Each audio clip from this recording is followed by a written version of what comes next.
"Are you asleep, honey?" Amy muttered something incoherent. "Permit me to ask a question. After more than 25 years of dating, you've gotten better in bed. Why?" Amy was barely awake when I noticed her complaining. "I've always done it for you." With her back to me, she held her additional cushion calmly, resembling a fetal position, though you never get to appreciate it. Why the sudden shift? Amy turned over and held onto the cushion. She grinned and said, half jokingly, "I didn't hear any complaints from you." With her stunning blue eyes. I grinned at Amy, my closest friend and the person I've looked up to since our 20-year-old backyard celebration. "I'm done complaining. Why, after we were married, would you allow me to put it in your mouth twice, and then not once again in a week's time after 25 years? Amy asked Chris, "What's wrong?" when she was awake. "Amy, let me ask you a quick question. You haven't shown passion for this work in over 25 years. It has never been enjoyable." As I said, Amy sat up in bed. "You did something different tonight. I'm just curious where this sudden zeal originated." With her fists on her hips, Amy stared at me as she got out of bed.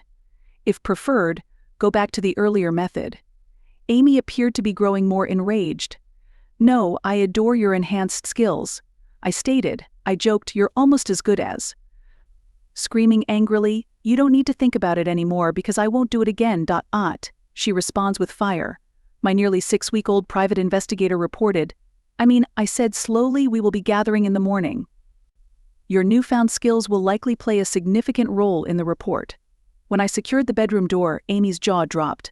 For more than an hour, I sobbed into my pillow in our king-size bed as she wailed, begged, and banged. Usually, Amy and I get up early. I didn't want to talk to her, so I set my alarm for 3 in the morning. I changed into my gym clothes and left the house in 5 minutes. After my 2-hour workout in the morning, I was exhausted. I take a shower and put on clothes I took out of my car the day before. Before 6, I reached my favorite breakfast location. My office was 2 blocks away. After I ordered coffee, my adulterous wife started harassing me with voicemails and SMS. 30 minutes after I ignored them and phoned my boss to see if we could meet at Lucy's, Stacy said, "See you at 730. Stacy came into Lucy's, looked about, and when she noticed me, she sat down on the bench across from me. She looked at me, then got a bagel and coffee to go. "You look awful just looking at me," Stacy remarked. I said that I felt even worse. "Is there anything going on at work?" she inquired. I shook my head and Stacy relaxed as she finished her question. "It is intimate. Amy might be unfaithful to me. Last night she almost said as much. To get the information, I'm meeting with a private investigator this morning. I will be taking the next few days off, but I will still be communicating with the office. Amy will have to wait for now. I have an appointment with the lawyer tomorrow, and I have a meeting with the private investigator today," Stacy said, as she collected her thoughts. Eventually she asked, "How can I help you?" I gave a shrug. "Are you not going too far? Unless you're hiding something, you haven't discovered any evidence." I deliberately started the closeness fight last night. Amy stormed out of the bedroom right away. I told her not to respond to my questions. In the morning, my private investigator would take care of it. Amy's look would tell you what the report's conclusion was. "Chris, give her a call." "Yes, but not right now." "In what location are you staying?" Asking Stacy. "I'll make hotel reservations." Stacy found her keys after searching through her large purse. She handed me this key to our cottage. "You have previously stayed there. 35 minutes by car. Utilization won't start till the month is over." As she handed me the key, she gave me advice. Could I give you some advice? Naturally. If all goes as planned, life will grow worse before it gets better. It's going to be difficult. You'll wake up feeling better one day. There will be suffering for you. That's when you will start to heal. You seem to have a lot of experience. I was divorced by him 12 years ago. Was challenging. Stacy went on as we had coffee. "I hesitate to talk about it because I feel ashamed. I wrecked Tom's life, mine and my children's. I'm not liked by his family. As they are all knowing, my son's friends made advances on me." I leaped. "Don't tell me everything, Stacy." "Yes, I am aware. After 2 years of weekly therapy, I still have more questions than answers about my foolish behavior." With regret, we chuckled. Looking back, it seems so silly, but I wanted to feel attractive again, to have a secret, and to experience the exhilaration of doing something illegal. I traveled for work, and once or twice a year, I'd meet someone interesting and invite them to my room. That's how Tom found out about my infidelity in the worst way possible. He tested positive for an STD. I was the one who cheated, and everyone knew it, but in a panic, I blamed Tom, accusing him of giving me the disease. With obvious shame, Stacy sat across from me and asked, "Have you ever been unfaithful? May I ask?" she inquired. I answered, "No, really, I have never felt tempted. I know I'm not perfect. I like to flirt and am aware that I am appealing to women, but I have never considered betraying Amy." "In your opinion, why is that?" Stacy persisted. "It simply is who I am. Amy and I have not been very close. Even a typical night with Amy is always preferable to the craziest one-night fling from college, even if she's not one to explore new things. I hired a private investigator after months of suspicion and a tightening knot in my stomach. Soon I would know the truth. But first I needed to talk to my daughters, Julie and Kate, who were both third-year students at the University of Connecticut. Julie majoring in electrical engineering like me, and Kate in chemistry with plans to become doctors. They sensed something wasn't right when we first met. "Dad, what's going on?" With concern on her face, Julie remarked, "Mom has been calling like crazy." I struggled to find the right words, and after holding back tears for weeks, they eventually came out and they gave me a tight hug in an attempt to console me. "I'm going to file for divorce from Mom," I informed them. "She's been having a long-term affair with a coworker." I showed them a photo of their mother and Julie's coworker, Mike Brooks, sharing a kiss on the front porch of a home their real estate company was selling, but Julie insisted on seeing the proof. "Mom, are you truly going to file for divorce?" With tears running down her cheeks, Kate inquired. I said, "I can't trust her anymore, but I see no other option. I've given this family everything. The worst thing is that she no longer respects me." When Julie's mother called, she responded furiously, saying, "Sorry, Mom, but we're too busy comforting Dad, who's devastated. Give your affair partner a ring if you need someone to chat to." I told them that they had to find a way to move on, and that their mother still loved them in spite of everything.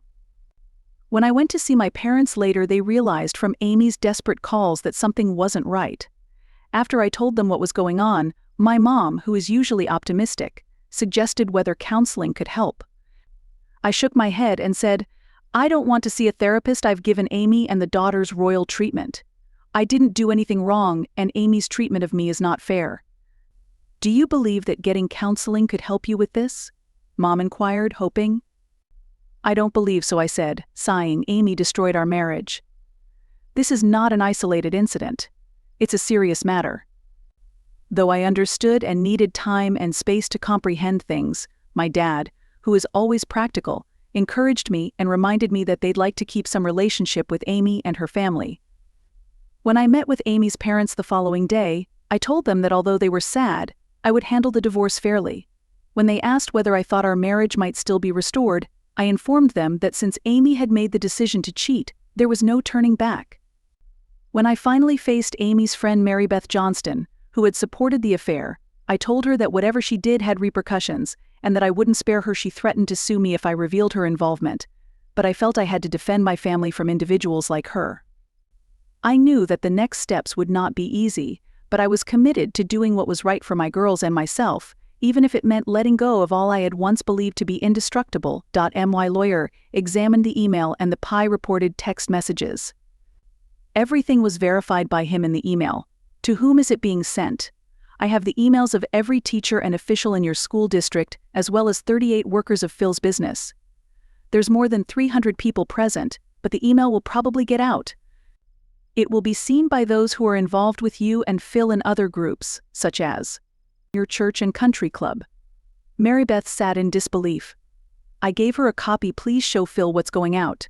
Nasty dude, have fun with life." The PI inquiry told me that every Saturday, Lucy Brooks, the wife of that jerk Michael Brooks, took her kids to Willowbrook Park. In the park, she and her children played with other mothers and children. "Chris," Lucy said hello to me. "I haven't seen you since the Christmas party at work. What brings you here?" I desired to reunite with Lucy. We were seen by 7 mothers. "This is not a chance meeting. Is it possible for us to speak privately?"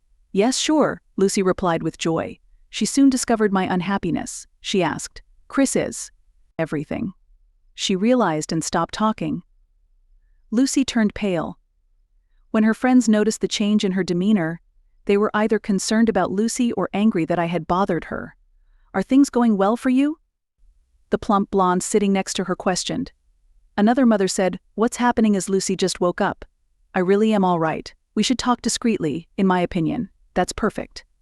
A stunningly thin redhead rose to her feet, scowling at Lucy and me. "My cousin Aggie, Chris, is my protector. Meet Chris Harrington, Aggie. He is wed to a mic worker. As you could expect, he might want to discuss women's intuition. Aggie, how about Lucy and I heading to the picnic table beneath the tree?" I gestured in close. "We will be intimate, but discreet." Lucy looked at the floor and sobbed silently. While they sobbed, Aggie rushed to her side and gave her a hug. Aggie's anger changed to remorse when they parted as she saw my tears. I told Aggie that I wasn't simply breaking the awful news, I was also involved in your cousin's dilemma. Lucy halted after taking a few feet and said to Aggs, "Can you take the kids home?" Aggs replied, "Yes, Lucy. If necessary, can they stay for the weekend?" At the picnic table across from you, I inquired, "How long have you known this?" Sadly, Lucy moaned, "We are all too familiar with this. We began a family and got married later than other people. Mike had a vasectomy as a result of our second child. He had his first affair in 6 months. We had our second run in a year later. This is the third strike. For a month, I had suspicions that something wasn't right. Should I get a divorce with Amy? Despite knowing it's imminent, I don't trust myself. After Mike's first 2 affairs, why did you continue to live with him? It was mostly intended for children, completely in their favor. I saw my dad once a week, my mother was resentful, and my parents were divorced. Not that I wanted for my children, though it doesn't appear like we're heading that way. I have a robust support system of neighbors who will be of great assistance." Because I assumed Lucy would concur, I nodded. "For what reason does Mike lie?" I inquired. Lucy gave a nod in response. "He enjoys corrupting decent women. I was ignorant of intimacy. Mike taught me a lot and I loved him. I got paid by him for adhering to his instructions. I only like being his wicked partner in a committed, loving marriage." "Have you got any evidence?" Lucy queries. I answered and handed her a large envelope. "I advise not looking at this and giving it to your lawyer. The majority of Mike and Amy's chats are painful. There is only pain." "Why did you suspect Amy?" Lucy inquired. I laughed. "Mike seems to have similar aspirations for Amy. She showed me all the tricks, like a devoted dog. I'm spending the weekend at Aggie's while we talk. I know this is a big ask, but could you give me a lift home so I can spend a few days packing?" Lucy announced that Mike will be there before I could respond. "I have no concerns about your abusive spouse." I told her I was very happy to take you home. Aggie figured everything out, and Lucy came back to me and we headed to my car. I drove quietly to her house. She motioned for me to stop beside an SUV parked on the side of her street. I parked close to the truck as she instructed. Then I saw Lucy give the driver a signal. She gestured toward her residence, a white colonial 5 houses down on the left. I stepped into the driveway, and the SUV came along. Mike was mowing the grass in front. Things happened really quickly. Lucy got out of my car and Mike waved to her. 2 women hurried out of the SUV and brought Lucy to the front door. The woman at the door was followed inside by a massive male. An older man exited the SUV as I was getting out of my car. He gave me a handshake and said hello. With his hands on the hood of my car, I saw Mike approach. "Chris? Chris Harrington? Lucy is with you, why?" Mike looked pale and afraid. "This morning I ran into her at the park. I sent her important information that my private investigator had found." Larry spoke first, then Mike. "Mike, you are a dirty person. The one silver lining in your terrible life was gone. Nothing but garbage. Georgie, get out of my way," exclaimed Mike as he dashed to the front door. Georgie, I thought, was the big man on the steps. He moved only when Mike attempted to pass. With a swift movement, he got up, pushed Mike away, and left him on the floor. Larry gave me a questioning glance. I answered, "Mike seems to slip." Mr. Larry gave a nod. Indeed, without a doubt, Mike made an attempt to stand. "You should blame your wife," he screamed at me. "She came after me. Everyone is aware that she belongs to the public." "I'll give in, Mike. I have moved past my interest in Amy's witchcraft. I forced a sorry laugh to mask my feelings. Then Larry gave me a shoulder blow. "Mike and you are not a good fit. You are aware of one another's strategies. How is that going to go? She doesn't pique my curiosity." Mike spit out. "Well, that's good for her. She already has enough problems," I added, "so stop torturing her." I gave Larry a firm handshake and said, "He's not worth my time." I walk away. "Take care of Lucy. The woman is amazing." It was 2 weeks later.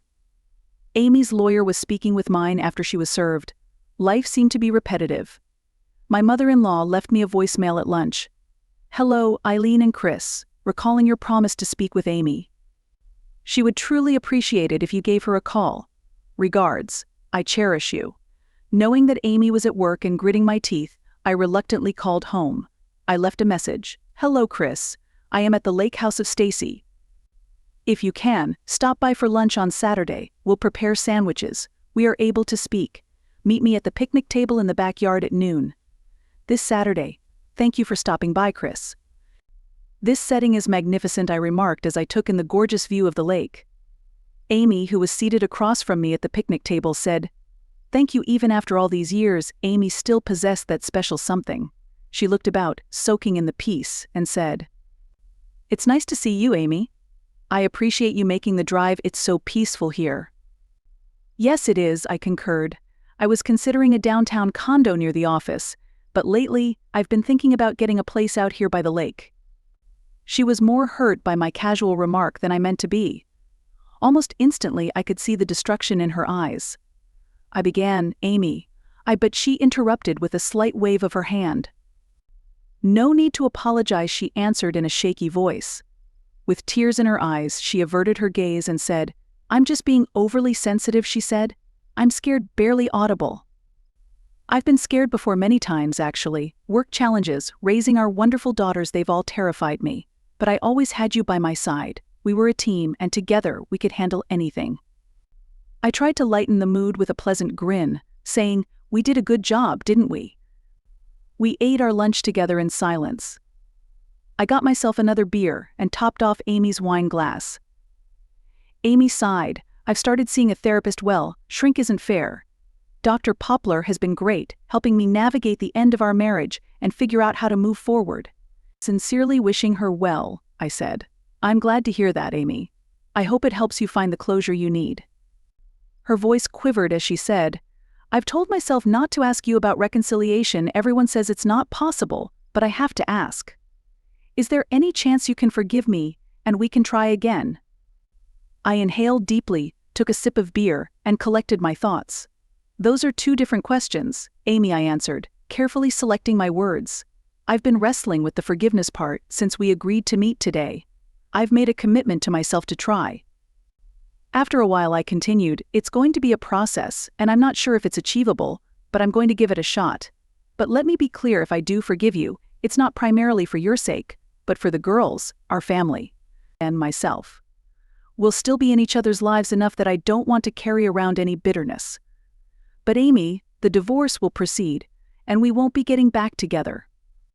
With tears running down her cheeks, Amy nodded. She said, her voice full with passion, "Can I reach out if I need support, if I need someone to talk to?" I wanted to yell, but I held my tongue, got another beer from the refrigerator, and filled my glass. I proposed, "How about a compromise until the divorce is final? Let's handle things through our lawyers. Afterward, I'll be open to your calls, except for emergencies." We finalized our divorce 7 months later. It was my first evening at my new house by the lake. My phone rang as I sat on the back deck, debating whether to start sipping the high-alcohol craft brews or go right for the bourbon on the table in front of me. I smiled and answered, seeing Amy's name. "Hey, Amy." Her voice was melancholy as she remarked, "I could use someone to talk to. I'm really down." After 5 years, things were beginning to improve. I observed one morning that the birds were singing more cheerfully and the sky appeared bluer. Things were getting better. Stacy was validated. She relocated to Dallas, where she currently holds the position of Executive Vice President of Sales and Marketing for our organization. She has witnessed her children grow up, despite remaining single. She confesses to occasionally relishing the excitement of a one-night stand after having 1 or 2 glasses of wine. Julie is an engineer for a defense firm on the West Coast, having graduated from college with the highest honors. She is part-time in her master's program and in a reasonably serious relationship. Julie stays in close contact with Amy and me, speaking with us once a week. Because she doesn't have a social life, we lovingly refer to Kate as the mole. She spent a few years working for a pharmaceutical business after graduating from college before being accepted to Johns Hopkins Medical School. Both of them are committed to their academics and are engaged to another medical student. Even though I write to Kate every week, she rarely does since she would rather concentrate on her schoolwork. For their age, my parents' health is quite good. They still live in Hartford, Connecticut, although they spend time in a tiny condo in Clearwater, Florida, to avoid the harsh winters. Dad seldom attends the monthly luncheon that Mom and Amy enjoy. Notwithstanding some minor health issues, Frank and Eileen are also doing well. They stay close, taking turns cooking dinners for my parents every week. A year after our divorce, Marybeth and Phil moved to the Midwest, and Mike followed 6 months later. I hope they all go to hell. Lucy and her children are doing well. She was slow to start dating again, but when she did, she was very well liked by suitors. She searched for Mr. Right for a long time, and set high standards. They recently celebrated their 1 anniversary. Their unwavering smiles give off the impression that they are still newlyweds. Amy seems to be happy as well. Her other relationships have improved, but her bond with Kate is still difficult. She's been dating this man for 6 months, and she said he might be the one when we last spoke. I hope she finds happiness. For my part, everything is going well. After Stacy relocated to Dallas, I took over as division president. My obligations are reasonable and on schedule. I met Lucy's cousin Aggie, an old friend, 2 years after the divorce. We struck up a conversation during a mutual friend's daughter's graduation celebration. Later, Aggie drew me aside as the older group dispersed. Like other days, Aggie arrived at my office at midday and shut the door behind her. I ended a call fast and sat down with her on the couch. My strength has decreased as a man in his early 50s. Even if I used to be more vivacious, right today I'm limited to a few drops. I regret to say that my days of great passion are over. Thankfully, Aggie doesn't appear to care.